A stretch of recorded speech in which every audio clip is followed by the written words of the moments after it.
Alors, voici donc la troisième et dernière vidéo sur le chapitre 5.2 sur les pathologies respiratoires. Et dans cette vidéo, nous allons donc aborder les conséquences pathologiques du tabagisme.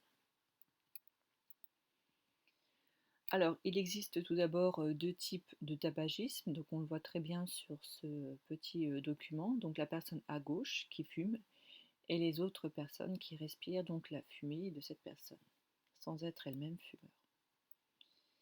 Donc, on distingue deux types de tabagisme. Le tabagisme donc, de la personne qui est à gauche, donc les personnes qui fument, c'est le tabagisme qu'on appelle actif. Et le tabagisme passif qui concerne les personnes qui sont dans l'entourage des personnes qui fument et qui inhalent la fumée de la cigarette de façon involontaire. Alors tout d'abord, on va s'intéresser aux principaux constituants de la fumée de cigarette. Donc la fumée de cigarette contient environ 4000 substances, ce qui est vraiment énorme. Et donc la grande majorité de ces substances sont toxiques. Alors, vous avez sur votre cours le document 4 qui donne la composition de la fumée de cigarette, qui indique donc les principaux constituants. Donc évidemment, ils sont loin d'être tous représentés ici. Donc vous avez en rouge donc le nom des substances et en noir en dessous dans quel matériel, dans quel liquide on peut les retrouver.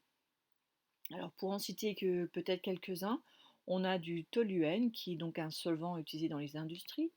Alors ceux qui sont très importants, on va peut-être les remettre en évidence. Il y a donc la nicotine, qui est bien connue et justement fait partie des molécules qu'il faut bien connaître ici. On en retrouve également dans les insecticides, l'ammoniac dans les nettoyants WC, on a également donc, du méthanol dans les carburants pour les fusées. Un autre très important, c'est le monoxyde de carbone, qui, vous voyez, est associé à un pictogramme ici à gauche, avec celui le même que l'arsenic, qui sont donc des poisons. On verra justement à la fin du chapitre les conséquences sur les différents appareils et systèmes du corps. On a également du méthane, qui est un gaz qu'on retrouve au niveau des égouts, de l'acide acétique, donc là un peu moins, mais au niveau des vinaigres, le butane dans les briquets, le cadmium dans les piles. Voilà donc pour quelques substances que l'on trouve dans la cigarette et dans la fumée de cigarette. Alors, on va voir maintenant les effets physiopathologiques du tabagisme actif. Donc tout d'abord, on va parler des deux principales catégories de molécules toxiques que vous devez connaître. Tout d'abord, ce qu'on appelle les goudrons et les substances irritantes. Donc là, on est bien dans les catégories, d'accord?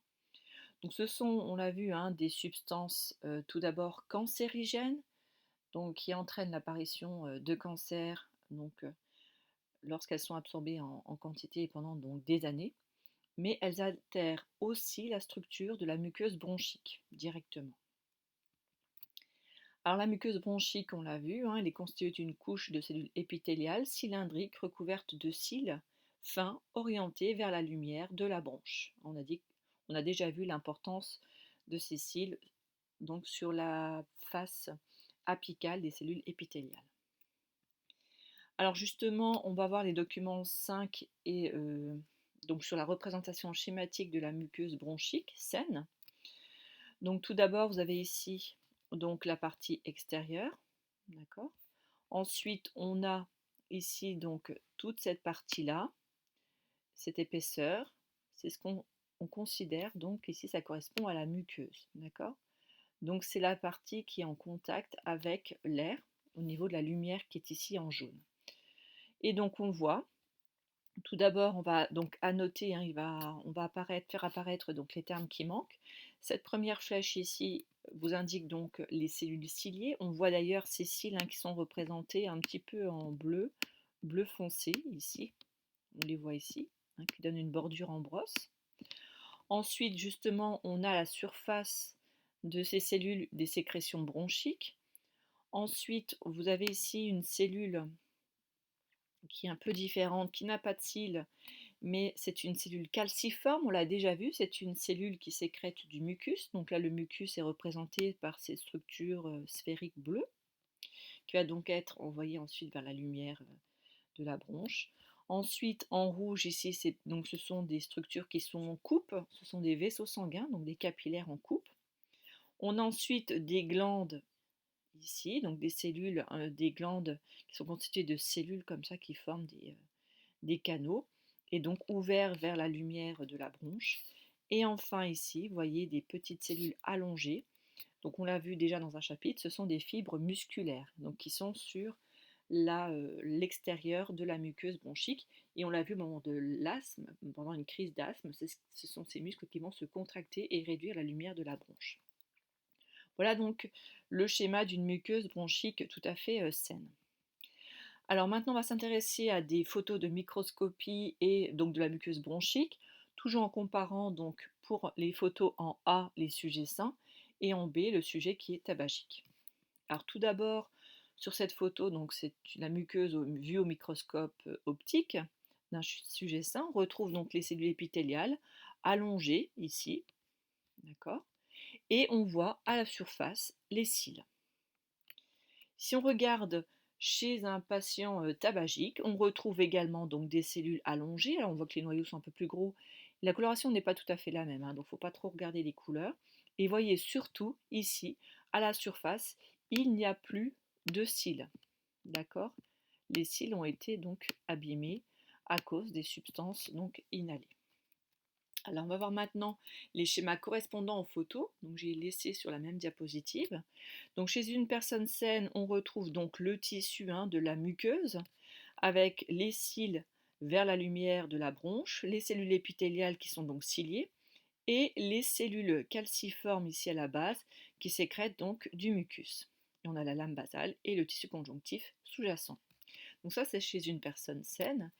Et si on regarde donc le schéma correspondant à la photo B du document 6, on voit bien ici que les cellules épithéliales n'ont plus de cils ici à la surface. Par contre, les cellules calciformes continuent à produire du mucus et donc finalement il n'y a que la disparition des cils, donc qui est caractéristique donc chez une personne tabagique. Donc le tabagisme actif ne touche pas seulement l'appareil respiratoire, on vient de le voir, donc il va détruire les cils au niveau des bronches, mais il touche également le système nerveux et également l'appareil cardiovasculaire.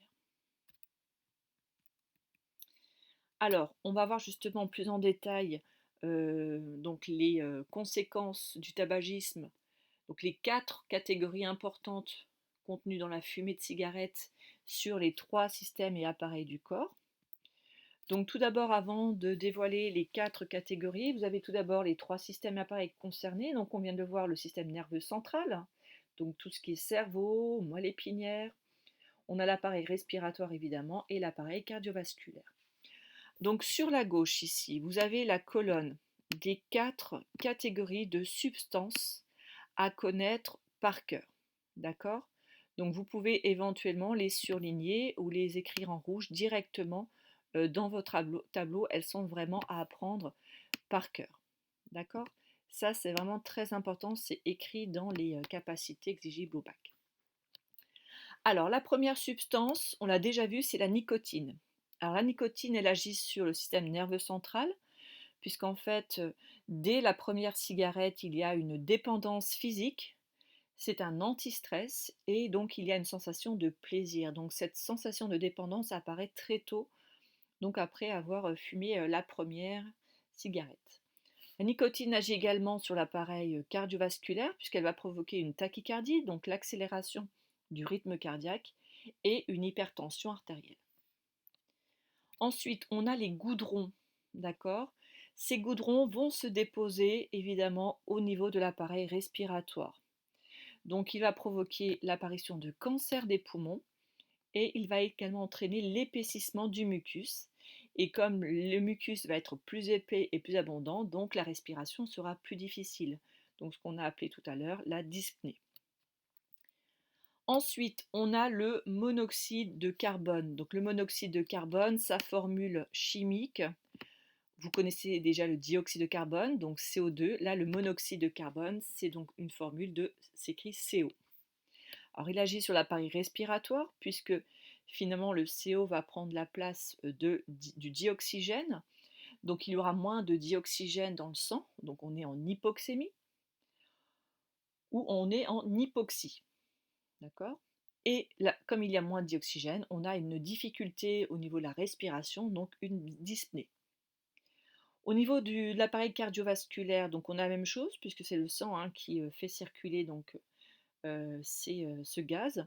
Donc on est aussi en hypoxémie, en hypoxie. Et comme il y a moins d'oxygène apporté par le sang au niveau des tissus, donc il y a cette fameuse coloration bleue de la peau des muqueuses, donc la cyanose. Et la quatrième catégorie ici des molécules contenues dans la fumée de cigarette, ce sont les substances irritantes qui agissent sur l'appareil respiratoire. Et donc le corps va réagir, va se défendre de ces substances en sécrétant plus de mucus, donc une hypersécrétion de mucus, et ça va entraîner également la destruction des cils. La conséquence, comme il y a plus de mucus, mais qu'il y a moins de cils, hein, on a vu que les cils permettaient d'évacuer le mucus, donc ces personnes-là vont tousser, elles vont avoir donc des crachats, et comme le mucus va s'accumuler au niveau des voies respiratoires, il y aura une difficulté respiratoire, donc une dyspnée, et aussi des bactéries qui devraient normalement être éliminées par le mucus vont rester au niveau des voies aériennes, elles vont pouvoir se développer et provoquer des surinfections bactériennes. Voilà, donc il est important sur ce document de connaître les 3 systèmes et appareils touchés par le tabagisme, connaître donc les 4 catégories de substances qui sont ici à gauche et connaître les principaux signes cliniques selon l'appareil, le système touché. Voilà, donc c'était la dernière vidéo sur le chapitre 5.2. Et donc, hein, il faut absolument de connaître l'asthme et le tabagisme comme conséquences hein, ou pathologies respiratoires. Hein. Ce sont les seuls. Il y a également la mucoviscidose, mais qui n'est pas ici demandée au programme pour le baccalauréat.